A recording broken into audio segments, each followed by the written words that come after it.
रायगड, महाराष्ट्रासह देश विदेशातील ताज्या बातम्या पाहण्यासाठी मॅक्स इंडिया लाईव्ह चॅनलला सबस्क्राईब करा आणि बेल आयकॉन दाबायला विसरू नका.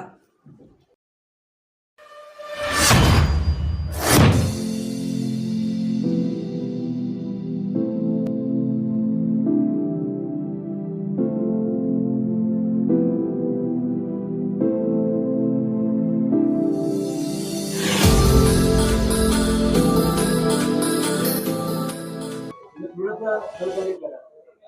तुम्ही पण महिला न्याय दिला पाहिजे. मीडियाने साथ दिल्याशिवाय या मुलीला न्याय नाही मिळणार. नितीन मोरे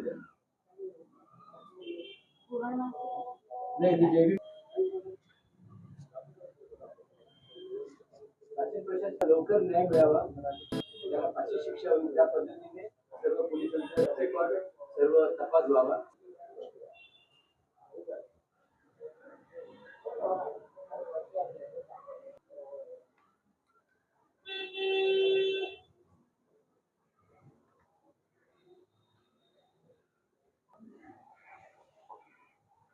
तुम्ही पत्रकार आहात, तुम्ही पाहता पण पत्रकार राहिलेलो आहे, पत्रकारिता केलेली त्या घटनेच्या नंतर ना ज्याला राजकारण करायचं आहे, ज्याला त्याची पोळी बांधून घ्यायची, विषय असा मागे राहतो.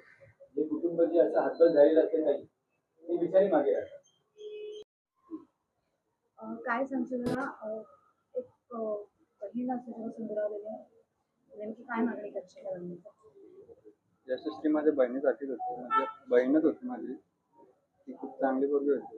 तिच्यासोबत असं झालंय, आम्हाला खूप वाईट वाटतंय. ही अशी घटना परत महाराष्ट्रात भारतात होऊ नये आणि या घरात आम्हाला लवकर अशी कडी सजा झाली पाहिजे. हीच आमची विनंती आहे. आणि आमच्या बहिणीला, माझ्या बहिणीला लवकरात लवकर न्याय भेटला पाहिजे. त्याच्यासाठी तुम्ही पण प्रयत्न करा आणि महाराष्ट्र सरकारला पण मी विनंती करतो की लवकर या मागणीचा छडा लावा. सर काय सांगाल, यशबाबतची घटना घडली अतिशय दुःखद घटना आहे. काल मोर्चा देखील काढण्यात आला होता आणि पोलीस प्रशासनाकडे काय मागणी आहे? आरोपीवरती लवकरात लवकर आणि कठोर कारवाई करण्यात यावी. एकंदरच 2019 मध्ये देखील त्या आरोपीवरती गुन्हा दाखल करण्यात आला. माझ्या मुलीला खूप त्रास द्यायचा म्हणून आम्ही त्याच्यावर पॉस्को गुन्हा दाखल केला.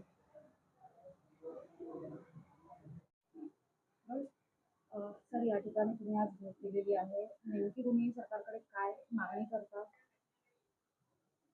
जय भीम. मी नितीन भाऊ मोरे, जय भीम आर्मीचा अध्यक्ष.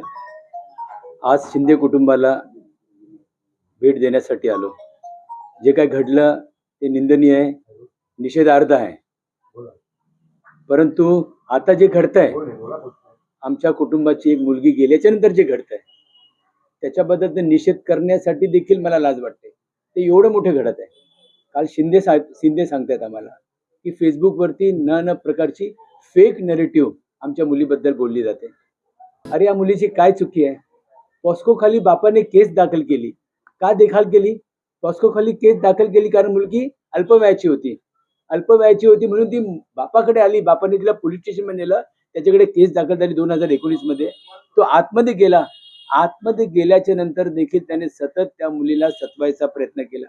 1-2 वेळेस त्या वडिलाने त्याला समजायचा देखील प्रयत्न केला, पण त्याने त्याच्या डोक्यामध्ये तो डाव ठेवला. बांधवांनो, तुमच्या या सर्व लोकप्रिय चॅनलच्या माध्यमातून मी कळू इच्छितो की ही पहिली घटना नाहीये.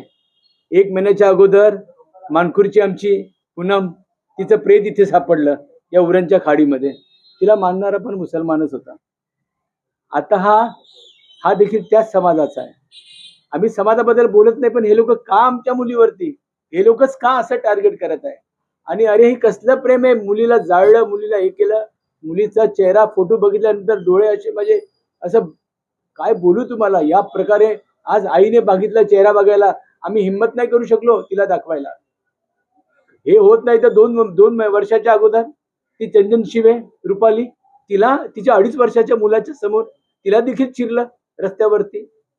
म्हणून हे मुसलमान लोकांच्या विरोधात आम्ही नाही, पण मुसलमान लोक आमच्या बौद्धांच्या विरोधात, आमच्या बौद्धांच्या मुलीबद्दल असं का करत आहे? एकाच घटना असती मी समजू शकलो असतो. अरे एक दोन घटना असती मी समजू शकलो असतो.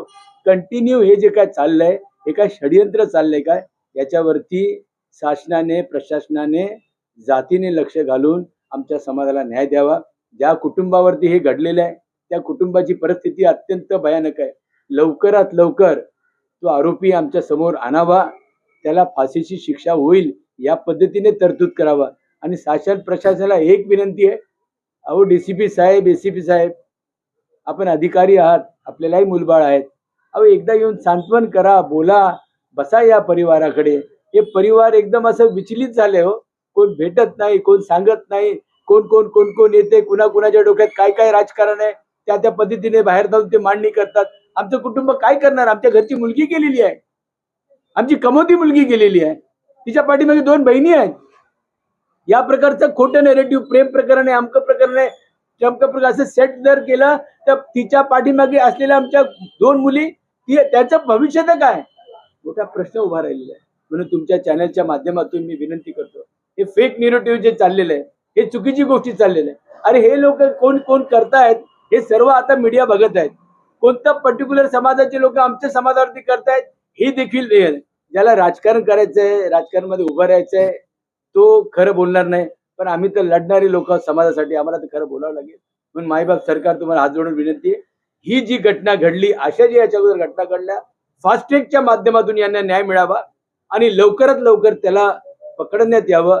अन्यथा बौद्ध समाजाच्या वतीने अनेक समाज साथ देत आहेत या उरणमध्ये, उरण गावातले लोक साथ देत आहेत, प्रश्नच नाही.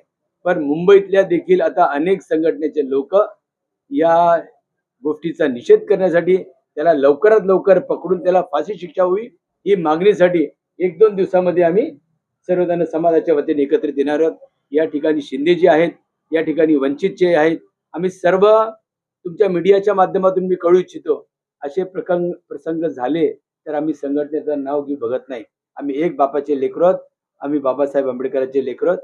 आमची बहीण, आमची मुलगी गेलेली आहे. तुमच्या माध्यमातून, मीडियाच्या माध्यमातून खरंच जे सत्य आहे ते समाजापुढे यावं एवढीच विनंती करतो. जय भीम.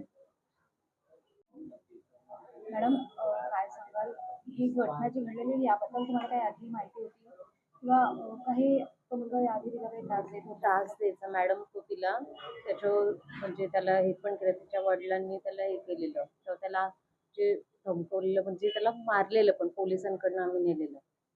पण तरी तो म्हणजे तिला सतवायचाच. ती तिच्या पप्पांना सांगायची, तिच्या पप्पांनी पुन्हा त्याला सांगितलं की म्हणजे माझ्या मुलीची छेड काढू नको, म्हणजे तो नाही ऐकायचा. ती स्वतः म्हणजे अशी चांगली म्हणजे चांगली राहायची, ती शिक्षण करायची, कामाला जायची, पण हा तिला काय टॉर्चर करायचं ते माहिती नाही.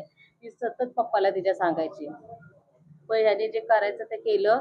तिचे जसं तिला मारलंय ना, तसं लवकरात लवकर पकडून त्याला फाशीवर तुम्ही ठेवा.